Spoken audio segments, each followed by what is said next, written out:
Ladies and gentlemen, tudo bem, meus queridos? É o seguinte, está começando o Talk Show da EBD. Essa é a nossa primeira aula. Eu, juntamente com a Juscelene, a Tainara e o Eliezer, estaremos abordando um tema com vocês e nós precisamos da sua ajuda, tá? Nós vamos falar sobre o avivamento e a história da igreja. Então confere esse vídeo até o final e fica comigo, eu preciso de um pouquinho da sua atenção, beleza? Vamos para a primeira aula. Beijo do gordo. Paz do Senhor. Eu vou ler aqui o texto áureo da nossa lição. Está em Romanos, capítulo de número 12, versículo de número 2, que diz assim: E não vos conformei com este mundo, mas transformai-vos pela renovação do vosso entendimento, para que experimenteis qual seja a boa, agradável e perfeita vontade de Deus. Falando em vontade de Deus, como é que a gente vai conhecer sobre o nosso futuro se a gente não conhece sobre o nosso passado? Como é que a nossa igreja começou? Será que ela começou com o pastor Pimentel, o pastor Valdeci? Ela começou com quem? Que ano que ela foi fundada? Como é que a gente vai saber se a gente está realmente congregando na igreja certa? Será que a nossa religião é a correta mesmo? O que nós estamos fazendo? Deus tem algum propósito em tudo isso? Então, vamos pensar um pouco agora sobre esse propósito. Vamos conversar e tentar entender um pouco sobre conectar a história da igreja com o avivamento. Você sabe como tudo isso começou? Pois a gente vai te dar um spoiler agora. Jesus Cristo, lá em Mateus 28:10, ele agendou um encontro com os seus discípulos. Mesmo antes da crucificação, ele já tinha marcado o encontro para fazer a renovação da fé daqueles discípulos. Eles já eram salvos? Já tinham aceitado a Cristo como seu Salvador.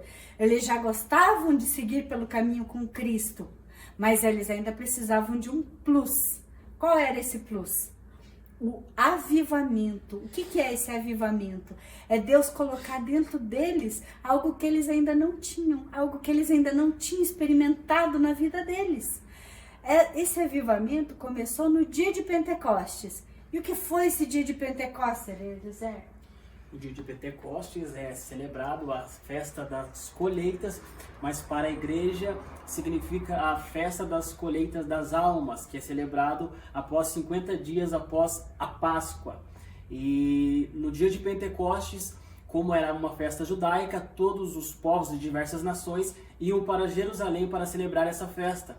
Então, como tinha muitas pessoas, foi um dia propício para Deus avivar a igreja, os discípulos que estavam dentro daquele cenáculo. Por isso que eles pregam em outras línguas e as pessoas escutam em suas línguas pátrias o que Jesus falava por intermédio dos discípulos. Sabe como é que aconteceu esse avivamento? Vamos imaginar aqui de uma maneira bem prática. Imagine que eu tenho um balão aqui na minha mão. Se eu soprar por cima desse balão, eu nunca vou encher ele.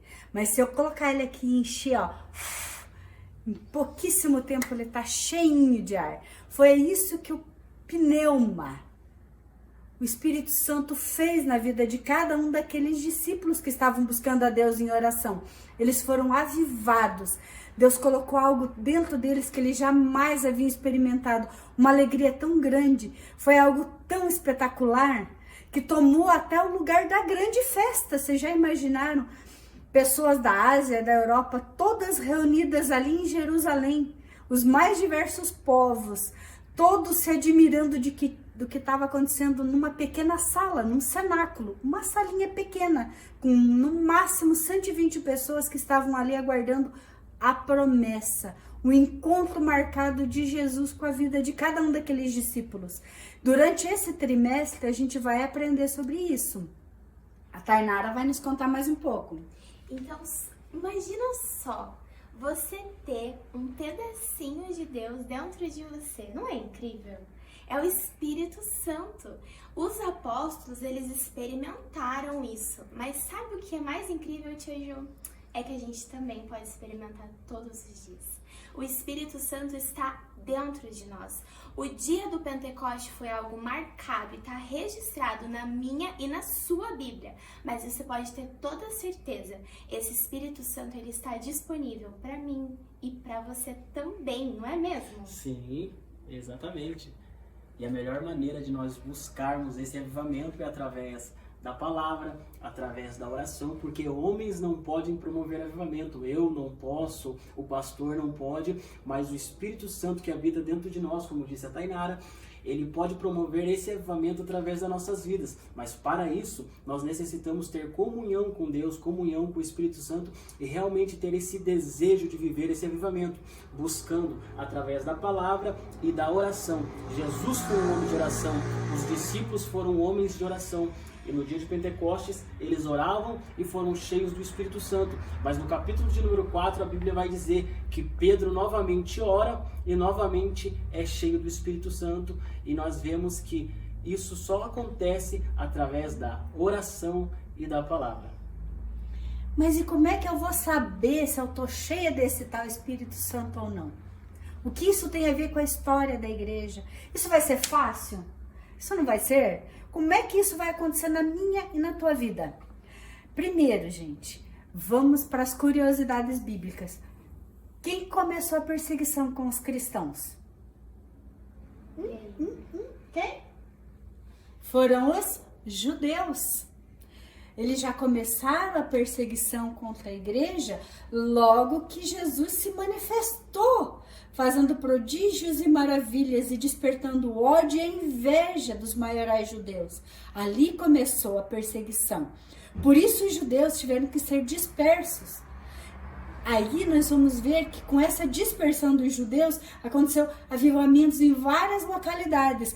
Por exemplo, vocês sabem onde é que Tomé foi evangelizar? Toda a viagem missionária de Paulo vocês conhecem? Quem estava com eles? Quem ficou em Jerusalém? Como é que isso tudo aconteceu? É o que nós vamos estudar nas próximas lições aí, meus amores. E é isso aí. Como a irmã falou, Tomé foi um grande evangelista e você sabia que a Índia tem mais de 3 milhões de deuses e Tomé evangelizou toda a Índia? Vocês viram como no Evangelho, na Igreja de Cristo Jesus, a gente não pode dizer este ou aquele personagem é mais importante do que o outro? Por quê? Porque todos os que estão fazendo a obra de Deus, para a glória de Deus, todos são importantes no reino. Todos eles têm uma participação especial. Todos eles Deus quer usar de uma maneira única. Então, querido aluno, você é insubstituível. Você é a pessoa mais importante na face da terra.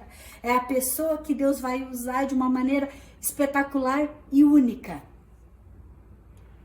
E é isso aí. Se você desejar ter esse avivamento, você pode ter esse avivamento, assim como um grande evangelista chamado Billy Graham, que quando foi orar, na onde Calvino orava, ele se ajoelhou e falou: Deus, faz mais uma vez, e nós vemos como o ministério dele explodiu ao redor do mundo.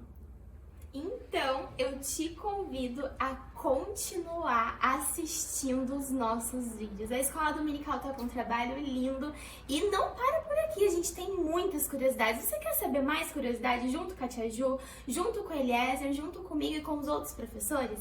Então, eu vou te falar, não perde os próximos domingos, porque só tá começando.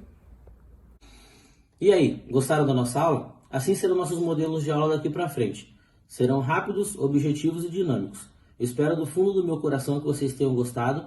E semana que vem eu espero vocês aqui de novo. Deus abençoe a vida de vocês. Um beijo do Gordo.